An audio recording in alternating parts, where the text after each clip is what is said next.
So I want to talk a little bit about a Amazon TV show called Citadel. I know that you guys probably haven't watched this. Nope. Some of you probably haven't even heard of it. Nope. That makes But us highly qualified. Yep. Yes. but Are you I, gonna I make it I'm homework? Are you gonna make me watch it? I'm interested to get your take on. No, I'm not going to make you watch it. It's only 6 episodes though, so it's Okay. not a big time commitment. But so Citadel is from the Russo brothers, famously, from the Marvel Cinematic Universe.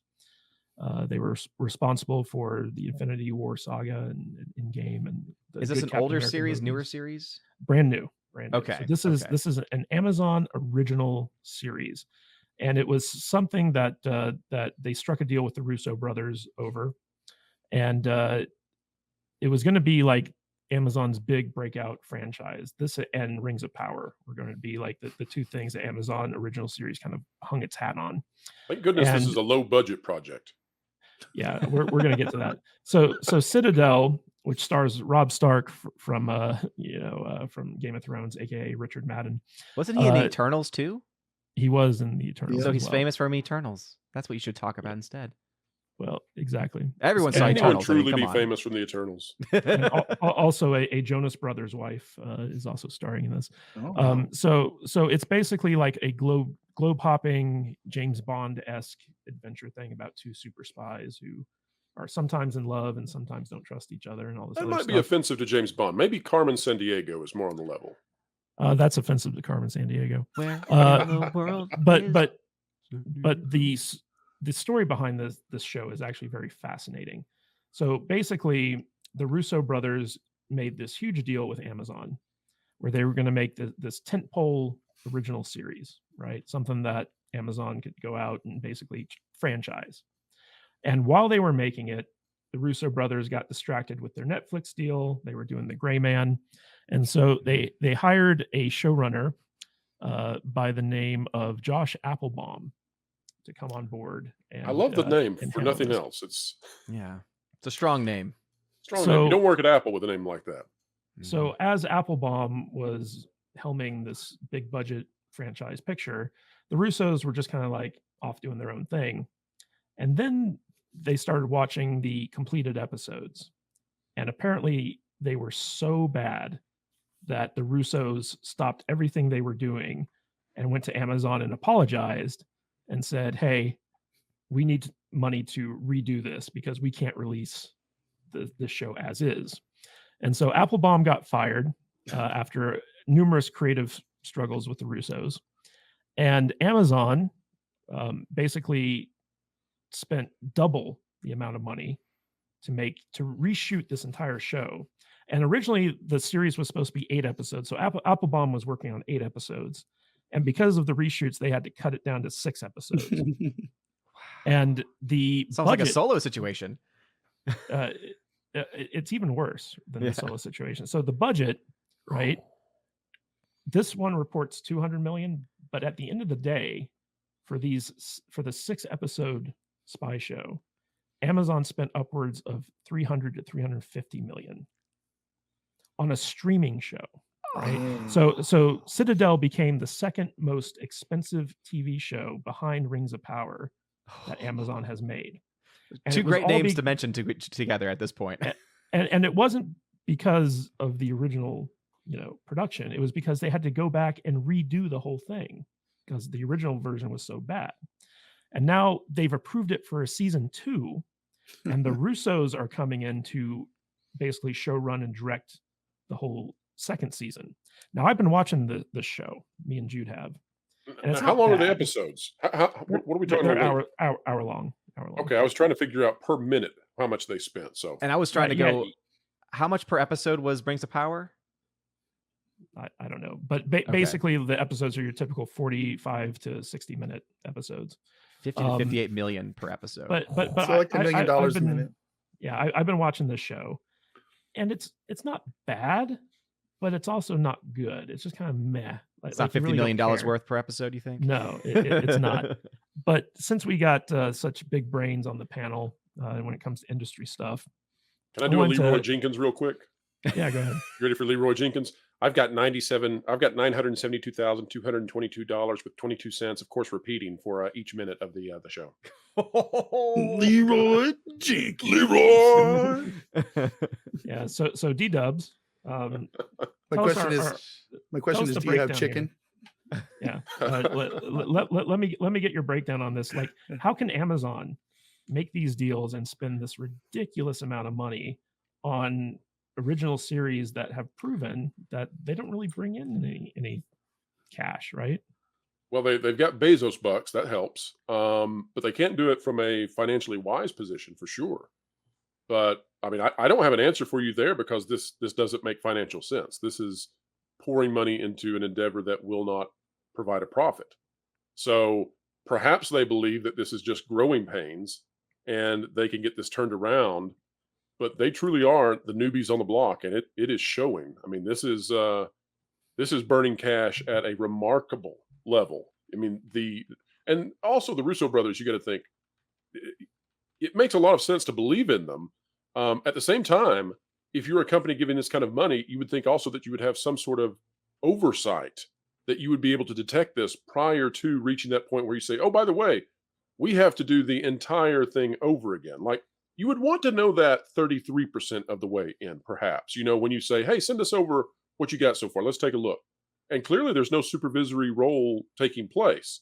I also find this interesting. This is so interesting because these same brothers have made the writers on the writer's strike furious because of their comments about artificial intelligence and how they believe that movies will be produced within the next 2 years, at least partially using artificial intelligence, which has just infuriated the writers who greatly fear Chat GPT and other things. Indeed. So Odin, the Russo brothers have made it a habit of making ridiculously expensive streaming stuff after their stint at Marvel. So like you have Extraction on Netflix. You have The Gray Man on Netflix, which was like a $200 to $250 million production. And now you have Citadel on Amazon, which is, if the reports are to be believed, 300 to 350 million.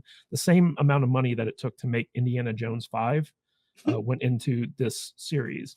And we've speculated that for Indiana Jones 5 to break even, it's got to hit $1 billion. So how do you justify a season 2 of a show like this? You don't. That is the simple answer. You really can't. I mean, you kind of hit the nail on the head with the Bezos bucks, because that's all they have at this point. That's one of the issues with streaming in today's world is that you're making shows and spending money for yourself.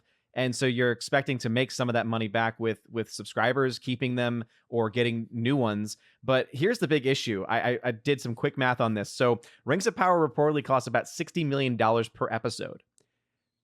That's Lord of the Rings. That's a huge name, right? I've never heard of Citadel. Is this an original show?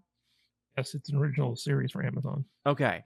So you're spending about the same amount of money per episode, and you're spending it for about 6 episodes. And so you think about how much they're spending on this show, comparing it to what they spent. Technically, it was 14. It was 8 plus 6. Right? Okay. 'Cause they had to reshoot it. Okay. So Still though. I mean, when you're looking at the actual total budget, though, right? Because obviously, yeah, if you're going to break down each of those individual episodes, the budget itself, though, equating to essentially what they spent on Lord of the Rings, on Rings of Power, and we know how well that show did, right? It blows my mind, right? It blows my mind because it would make sense if I were to hear this number, and I think it was actually half. I think Stranger Things was like 30 million an episode or something like that. I think about that and I think, okay, that show was able to get brand new people onto that platform for Netflix, right? Was able to bring new people on, hold people over. We know that Rings of Power didn't really do that. And seeing that as I've not heard of Citadel until really now, you're thinking to yourself, wait a minute, they spent $300+ million on a show and a lot of people just haven't even heard of it, probably aren't even watching it. I would love to know their ratings, like how many people are actually watching that show. It's insane. It honestly is insane. And I really hope we get to a point, and we are starting to see it, right? Whether it's with the Targets of the world or the Anheuser-Busch's of the world. I'm hoping that we start to see it we're seeing it to a certain extent with Disney, but these other companies too, where they start to see their shareholders turn on them, because that's the only way that anything is actually going to change, is if the shareholders start to say, no, you're losing us billions of dollars here. And even though we have money to lose, we don't like losing money.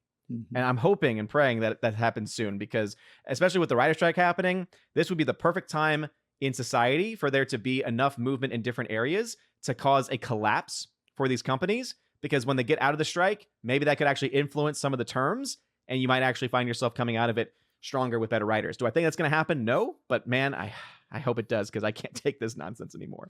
The longer also, the writer's strike goes, the Yeah. more likely your scenario becomes. Yeah, absolutely. So and Matt Vader I also just to 74. add with, well, sorry, I was just going to add to it with Amazon. It reminded me about how they spent $120 million to buy the rights to air the film, and then spent on marketing too, and didn't make any money. So they're just bleeding money.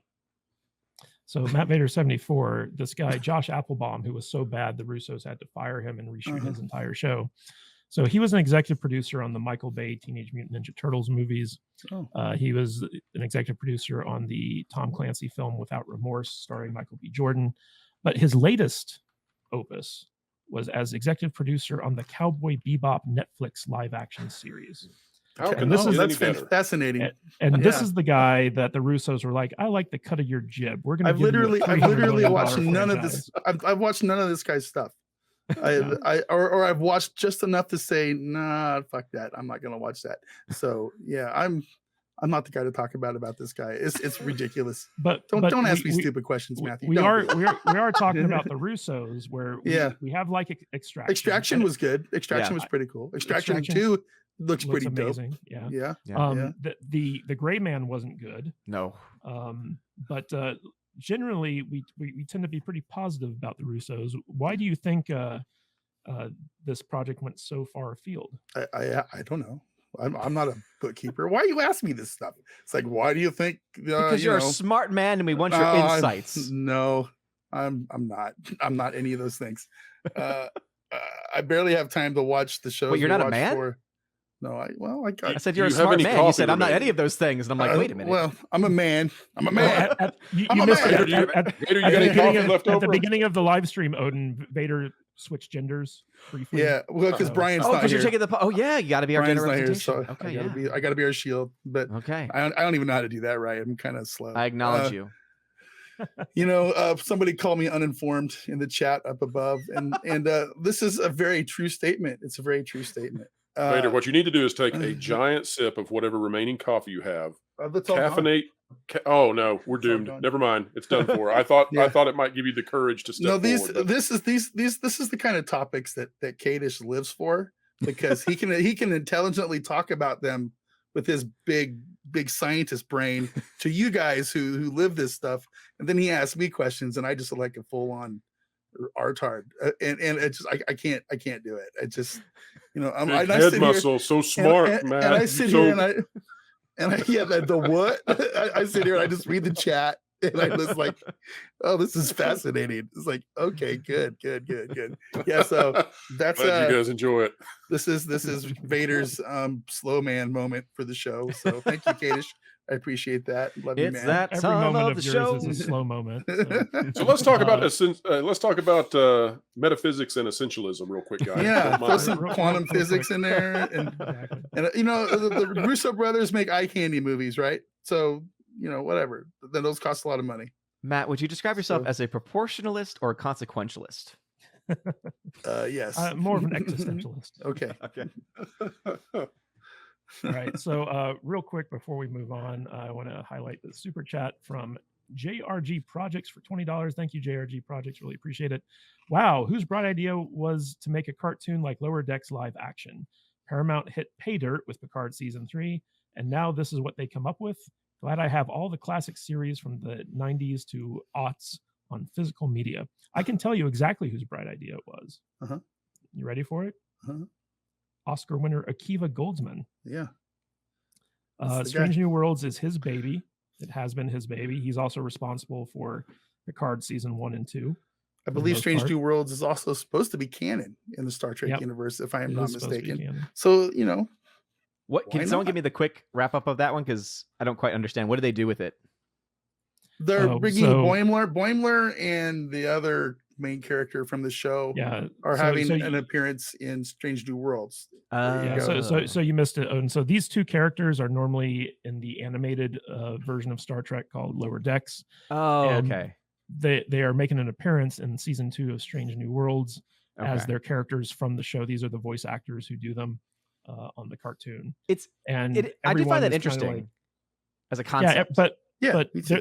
their characters are from the 25th century, and Strange New Worlds happens in the original series timeline. So everyone's Oh. like, how is this possible? Some timey What's wimey going nonsense on? going on. Oh. Hey guys, if you like this podcast, don't forget to like and subscribe to the channel and comment below on your favorite video as well. That goes a long way with helping us boost our channel and get out there in front of more people. And it lets YouTube know that we're doing something right. And if you want to catch us live, we go live 2 times a week, once on Saturdays at 10 a.m. Pacific time and on Tuesdays at 1:30 p.m. Pacific time. So join us there in the chat. We will see you on the live stream. Stay salty.